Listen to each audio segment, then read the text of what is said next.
My name's Martin. I'm from Union Magazine. So in case you haven't heard of Union Magazine, we're an independent publication that focuses on different subcultures from around the world. Tonight, I'd like to talk to you about my journey through some of those subcultures and how I've found that people often aren't what you first perceived them to be. But first, a little bit about the internet.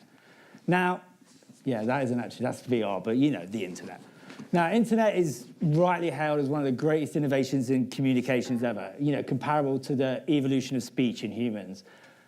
But, you know, you can Skype your granny in Australia, update your Facebook, do your Instagram, order 28 weeks of shopping. It's amazing. You know, we couldn't live without it. But there has been a downside. People online tend to gravitate towards those that share similar beliefs. So to put it simply, right-wingers go to right-wing websites, left-wingers go to left-wing websites. So instead of being an open medium of communication, it actually becomes a reinforcing tool, an echo chamber. And people online are often not seen as real humans with emotions and feelings, but rather as avatars of particular beliefs. And instead of being brought together by algorithms, we're actually being forced apart. So why is this? What's behind this grouping? Now, I've always wanted to use a picture of cavemen, so there it is. Now, evolutionary psychologists believe it goes back to the days of the cavemen, or prehistory to be more correct. And back then, being part of a group or tribe that thought and looked like you was often the difference between life and death. You know, strangers meant danger. You know, strangers with red hair were coming to kill you, so keep away from them. So it was better to keep with the people you knew.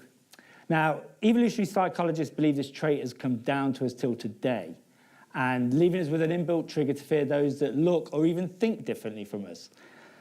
So there you go. But sociologists think a bit differently. They believe people group together to be socially distinctive, to kind of, you know, be different from the mainstream, to either stick two fingers up to it with the way they look, the way they dress, or even sometimes to be totally out of the mainstream, be unknown. One sociologist in the 60s, which always makes me laugh, he tracked down this particularly elusive group who, when they were found, weren't happy to be found. They had to change their entire look. They said, now you've found us, you've ruined it, the mainstream's going to find out, please go away. So what have I learned in my journey? Okay, now this is the East Bay Rats Motorcycle Club. They're in Oakland, California. They're called the Rats, not because, well, obviously not because they're rodents or anything, because they ride rat bikes, and these are bikes that are made to look like they've been ridden over 1,000 miles and are really knackered. And they're really into fire as well, especially setting fire to the pavements. And the night we went and visited them, they were holding a fight club, so you can imagine what that was like. Now, despite being pyromaniacs into fight clubs and bikers and the sort of guys you'd run away from if you saw them on a dark street, a lot of the rats had really good jobs in Silicon Valley. A couple worked for, you know, a very famous search engine you all use every day. Another worked for that social network that begins with F and ends in K. One was a tour manager for bands, some of the best bands and most successful bands in the last 10 years. So what you see is not what you often get. But they weren't the nicest guys in the world. Well, they were, but they did have a particular prank that you may find offensive. In California, beer cans are worth money. So what they would do, they would fill a shopping trolley full of beer cans and then take that shopping trolley, I should say, and stick it to a lamppost. Now, the reason they did this was because the local homeless valued beer cans. And they would sit back and watch the homeless try all different types of tactics to get this shopping trolley from the top of the lamppost. Apparently, the record's 4 days. That's the quickest anyone ever did it. So, yeah, but I just want to say now that I really do love them. I want to go back to California. Please don't kill me. Right, so has anyone heard of bronies? Yes? Okay, well, if you haven't, they're adult fans of My Little Pony. Now, which is a cartoon designed for kids aged 6 to 9, as you probably all know, and it's probably more designed to sell soft toys than anything. So why are these adults into My Little Pony? Well, the convention I went to, they told me it was because the cartoon taught them lessons about conflict resolution and how to overcome stresses and trials in their lives. Now, I'd gone along thinking everyone would be dressed like this guy here, and that they were all super freaks into it. But most of them were sort of regular people with, you know, families, mortgages, lives and jobs. You know, they just really loved the show. It really meant so much to them. So, for example, these two guys here, they both work in the Oklahoma oil industry. Now, on the rig, so they've got some of the most dangerous jobs in the industry, but they're bronies. So one of them got into it because their daughter told him, you know, he sat on his daughter on his knee and he watched it. And yeah, they couldn't tell their colleagues. The colleagues, they said to me, they said, if our colleagues found out we were bronies, we'd be ostracized. They would think we were gay or, you know, just very strange people. But they were determined to stay into the show. They believed it brought that much to them. They were willing to take that risk. And the guy on the right told me the formula to be a brony. So if you want to know, I'll tell you now. Basically, watch the first 3 episodes of My Little Pony, Friendship is Magic. And if you want to watch any more, then you're a brony.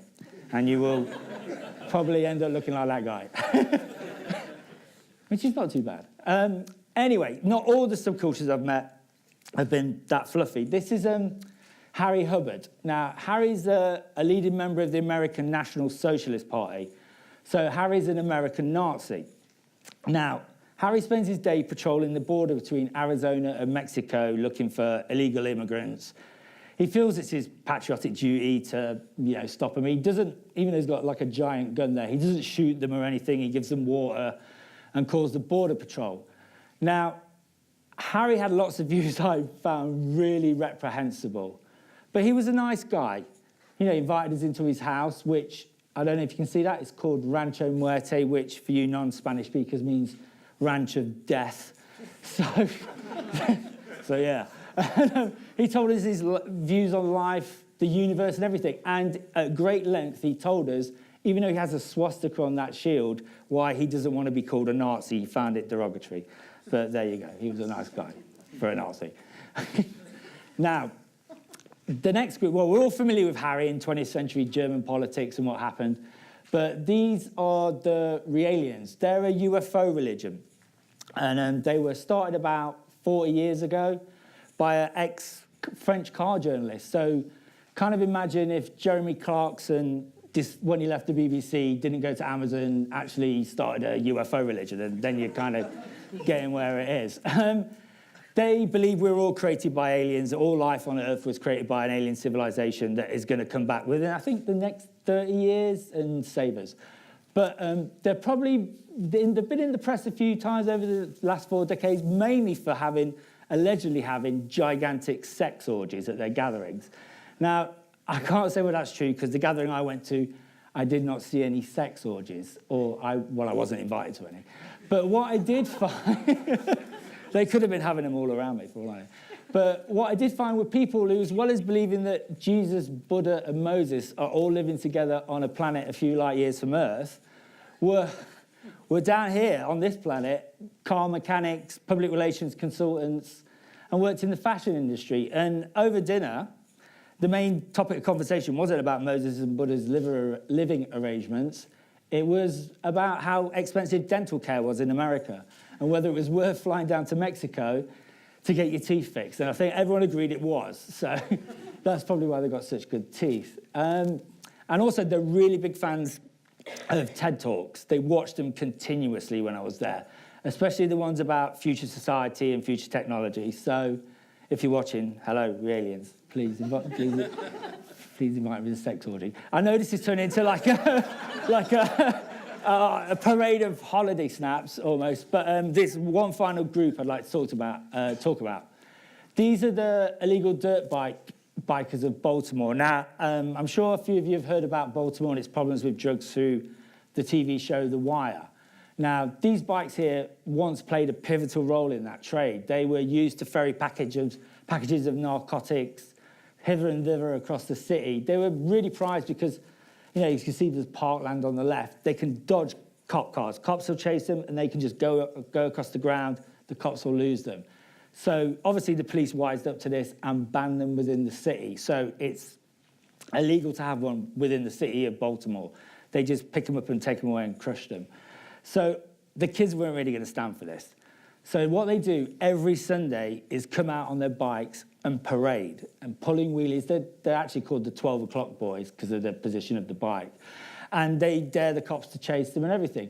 Now, this was one of the hardest groups we ever tried to interview. Well, we did interview, I should say. They thought we were undercover FBI agents. So despite we used to Instagram them, sending pictures of ourselves holding newspapers saying, we're British journalists, please let us come. They just weren't interested. So what we did, we just went to Baltimore, listened out for the bikes, and what we found was a group of kids like kids anywhere else on the world. They were worried about going to college. They were worried about, what their parents thought of them. Just normal children. But they were very particularly concerned about road safety in Baltimore. They felt that there were too many elderly drivers allowed on the road. And a couple of them, like one of these guys here's friend, had broke his leg the week before because what he described as a Mr. Magoo had run him off his bike and broke his leg. Now, I didn't know what was more shocking, the breaking of the leg or someone still talks about Mr. Magoo. So, what have I learned on this journey? Well, one, there's a lot of people out there that are into a lot of different things in the world, which I know is very trite and obvious thing to say. And two, even more obviously, people are just people. You can be a Nazi patrolling the border between Arizona and Mexico, but you still got to pay your water bill. You can be a biker who's, sticking up shopping trolleys on top of lampposts and setting fire to the street. But come Monday morning, you still got to get up and go to work. That's what their lives are. They're no different from us. And what I've found is people should get on the internet and talk to these people.